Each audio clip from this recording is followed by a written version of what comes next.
Demat account open करताना तुम्हाला 3 ते 4 गोष्टींचा विचार करायला हवा. आता आपण डिटेल जर यामध्ये जर गेलो तर त्यामध्ये फर्स्ट पार्ट आपण घेतला की इस्टॅब्लिशमेंट. कंपनी किती वर्षापासून इस्टॅब्लिश झालेली आहे, त्यामध्ये ती खरंच ट्रस्टवर्दी आहे की नाही आहे, त्यामध्ये त्यांचा क्लायंट बेस किती आहे, तर हा सर्वांचा एक विचार करायला हवा आधी.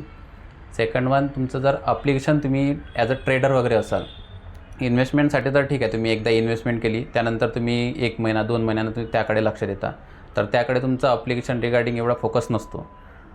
पण जर ट्रेडर वगैरे तुम्ही असाल तर तुम्हाला ट्रेडरसाठी विदिन अ सेकंडमध्ये किती मूव्हमेंट होते, तुमचे ॲप्लिकेशन किती किती तुमचं ॲप्लिकेशन स्ट्रॉंग आहे की जेणेकरून तुमचे ट्रेड ॲक्युरेटली आणि विदिन अ टाईम पिरियडमध्ये तुमचं ॲप्लिकेशनला पडणार.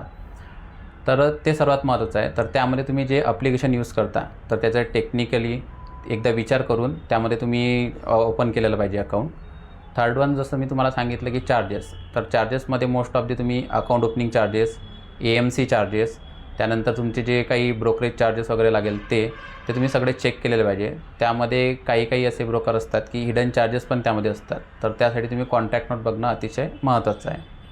फोर्थ वन झालं, जर तुम्हाला जर सर्व्हिस रिगार्डिंग जर पाहिजे असेल तर सर्व्हिस रिगार्डिंगमध्ये तुम्ही असा एक ब्रोकर निवडा की जे तुमच्या जवळपास, जे तुम्ही सिटी वाईज जसं आपण म्हणतो तिथं पण त्यांचं ऑफिस असायला हवं, की जेणेकरून तुम्ही त्या ऑफिसला जाऊन तिथं व्हिजिट करू शकता आणि तिथं तुम्ही व्हिजिट करून तुमचे जे काही नॉर्मली इश्यू वगैरे असेल ते काही सॉर्ट आऊट होणार. आता तसं जर बघायला झालं तर नॉर्मली सगळं ऑनलाईनच आलेलं आहे, पण तुम्ही एक फिजिकल जर ऑफिसमध्ये जाऊन जर व्हिजिट कराल तर त्याचा इम्पॅक्ट एक वेगळा पडतो.